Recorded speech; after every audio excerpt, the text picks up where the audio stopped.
Good morning, my friends. This is Megan DeVito at 10,000 Swords Coaching, and of course I'm in my car in a school parking lot. Of course I am. Where else would I be, right? Might be summer, but we're still schooling, so one of my kids is taking a test right now. I don't know how long it's going to take him, so I am here to hang out with you today.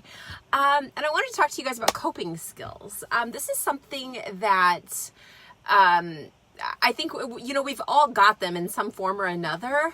And I just wonder if you've actually taken the time to think about what your coping skills might be. So some people's coping skills are point blank obvious, right? They smoke, they drink, they cry, they run, they lift weights, they do whatever it is that they need to do.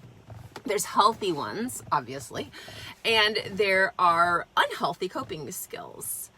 And the thing about coping skills is that we create them with the sole intention of helping us move through something that is stressful or causing us anxiety or depressing or just getting us to move from point A to point B in the best way that we know how. Any way we can figure out how to get there, we use a coping skill to do that. So maybe your coping skill is biting your nails and you haven't realized that every time you get stressed, you just I did that so easily because sometimes I do that. Nervous habits can become coping skills.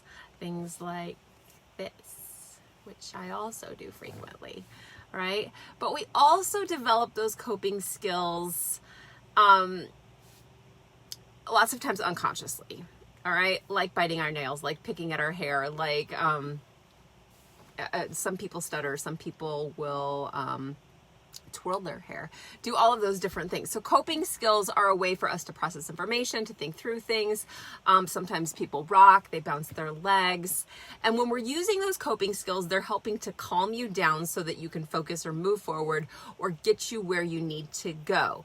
Now, here's the thing. Coping skills serve a really important purpose, but there are really positive coping skills that you can develop, and there are other coping skills that you develop unintentionally that can actually get you stuck in a cycle of bad habits. So even though you might be making that step forward, let's go to anxiety, obviously. So since I'm an anxiety coach, I'm going to talk about anxiety. One of my coping skills was call my dad, get him to tell me I was stupid or crazy, because I knew that my dad loved me, and I knew that if there was something actually wrong with me, my dad would be concerned. And so I would be like, I think I'm this and this. I always thought I had health anxiety, right? So anytime I thought I was sick or had a disease or anything, I would call my dad and I would get him to say, Megan, you just need to calm down. You're fine. This is crazy. You just need to stop. And then I would temporarily, and I mean very, very temporarily, feel so much better because I knew my dad loved me, and I knew if he was worried, he would have said, Megan, you need to go straight to the doctor, or you need to go straight to the ER. That was my coping skill. My biggest coping skill was reassurance.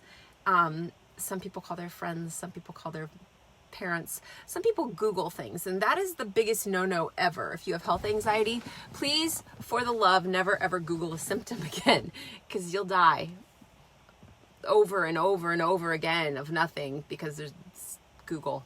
But those coping skills, that was my way to feel better temporarily. But the goal is not to feel better temporarily, is it? Are we trying to feel better for just a minute?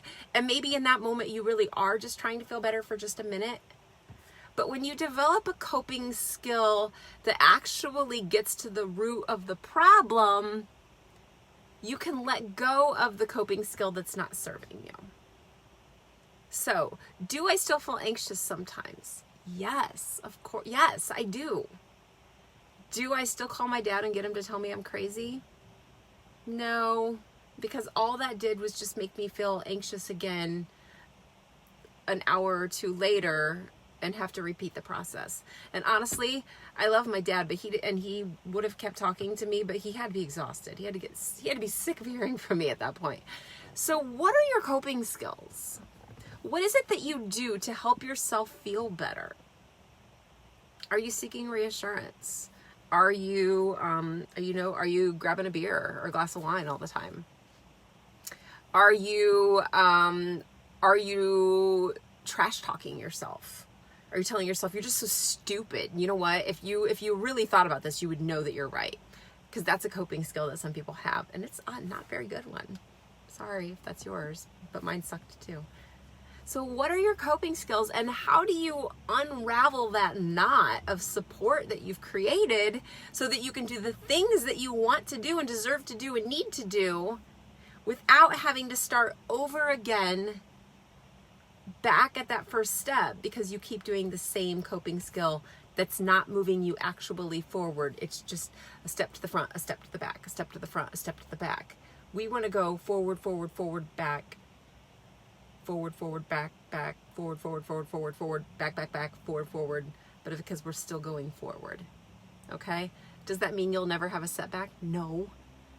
Because setbacks only happen when you're making progress. And that's okay. It's okay to have days where you're still feeling whatever it is that you've created that coping skill for.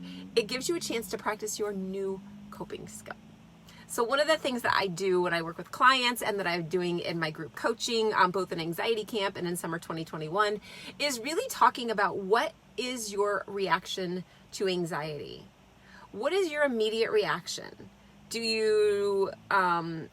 What is your immediate reaction? I'll just ask you, and I want you to think about that. And of course, you can leave it in the comments, but I really want to know, what is it that you do to help yourself feel better?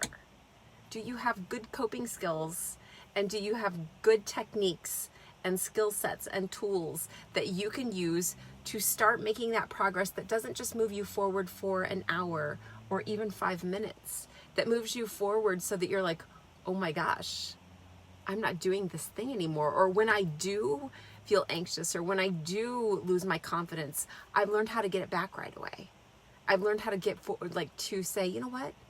That's not true. Are you learning to actually uproot your low confidence or your anxiety or whatever it is that you've developed a coping skill for, so that it doesn't keep coming back in the same way? Are you? Maybe you are. And if you are, that is fantastic, because that's what we want to do. And I am cheering for you all day long. And if you're not, maybe it's time to dig into what it is that we need to do.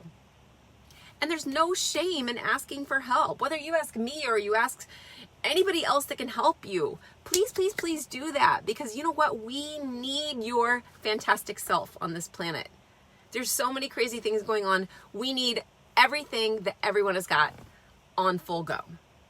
We need your talents. We need your amazing insight. We need your heart. We need your soul. We need your gifts. And you deserve to be able to share those things and to be able to recognize them without things holding you back. Because I totally believe that you have this ability and this capability, and that sometimes we just get hung up. And all we have to do is break that cycle and learn some new things and step forward into the fire. You can do this. You can absolutely do this. I can help you, but I know you can do this. So my next question for you is, do you believe you can do it? Do you believe you can make new coping skills? Do you believe that you can do the things that you dream about that you've never told anybody? Do you? I mean, I believe it, but you have to believe it. That's where we are this morning. That's where I am here, sitting in the parking lot with the sun peeking out, and really hoping that you have a fantastic day. So that's what I wanted to talk to you about today, was coping skills, developing new coping skills, figuring out what it is that you want so that you have a reason to move towards those things.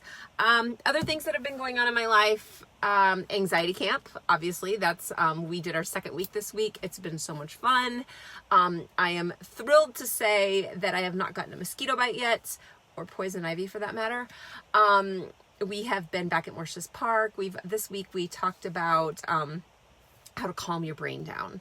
So since we're focusing entirely on anxiety in this camp, or confidence a little bit here and there, because as your anxiety goes down, your confidence goes up, we talked a lot about what can we do to give our brain a break, especially if you are an overthinker or your anxiety is always running like a hamster on a wheel in your head. How can we give our brains a break and let them calm down and take a little rest without actually having to go to sleep, so that we can function through the day? That's what we talked about this week in both Anxiety Camp and Summer 2021, because they are mirroring themselves. So Summer 2021 is just like the online version of Anxiety Camp. And you're still welcome to join either one of those. All the lessons I have folders for Anxiety Camp so that you'll have all the information. And if you are like, no, Megan, I don't want to come into the park and see people, or if you live in like California, you can do the online version. You can message me and I can make sure you get the links for those. It's not too late to join in. The longer you wait, the kind of like less we have the coaching stuff together, but it's still incredibly beneficial and really powerful steps to get you where you want to go. So I hope you have a fantastic weekend. It is Friday already. This summer needs to slow down. I am not down with the speed of summer right now because I'm enjoying it and I love it. And I love the heat and I love the humidity and all of those things. So make it a fantastic weekend. If you are going to graduation parties, have a great time. And I will talk to you next week. Take care. I'll talk to you soon.